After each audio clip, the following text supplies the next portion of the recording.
In this video, I will show you how to change the ringtone on your iPhone. First, open the settings of your iPhone. Next, tap on the Sounds and Haptics section. The screen will display the contents of the section. Here we can see that the ringtone currently in use is a ringtone called Daybreak. Tap on Ringtone. In the setting that opens up, tap on a different ringtone, and then it will play.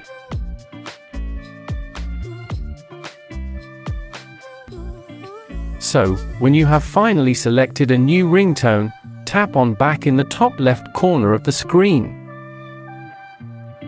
As you can see, the ringtone has changed. Thank you for watching.